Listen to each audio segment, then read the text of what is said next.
on, everybody? There's a lot going on out there, so let's get to it. This is part 2 in our series, Why Iran. And actually, Walt pointed out something to me after the last message. He said, Greg, you started with Clinton.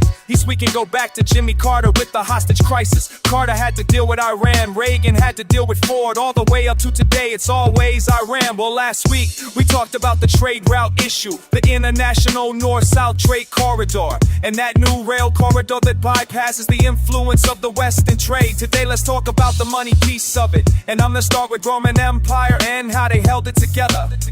It was actually a tribute system, and what the Romans did was they had the A for free trade. They kept the Mediterranean free from pirates under empire. Actually, the world did pretty well with all the fight that always went on with little tribal groups.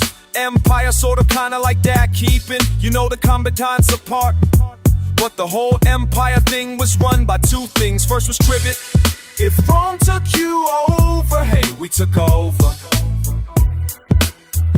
We won, pay us. Well, nobody wants to pay. So in return, Rome gave the legions, and the legions were the ones that kept the trade routes open. The Mediterranean free of pirates, this kind of thing. So it was this merger of military and money. Well, when the legions began to fail, so did tribute. And when tribute wasn't coming back to Rome without money, things have a tendency to fall apart. So what does that have to do with today? We're gonna talk about the dollar, and Boss talked about this, that the dollar is the world's reserve currency. Quick history, and many of you know this, so bear with me. But the dollar used to be backed by gold after World War II. Richard Nixon took us off the gold standard in 1971, because he had to. We were spending too much money, we didn't have enough gold. Anyway, something needed to back the dollar. That's when Henry Kissinger, this is where he made his reputation, went to Saudi Arabia, and he met with the king, and he said, look, gold isn't backing the dollar anymore, but we want you to trade oil in dollars, and dollars only. Don't accept British pounds or German marks or Japanese yen, just dollars. If you will do that, we will defend the kingdom. Our army, our navy, our air force, we're really good at this stuff.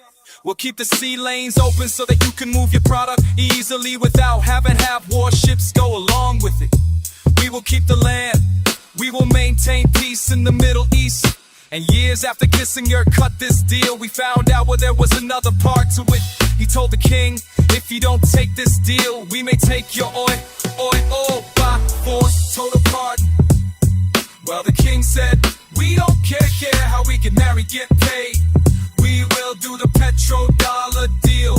Petro for petroleum dollar. Anyway, the French went crazy. De Gaulle said, this is America's exorbitant privy.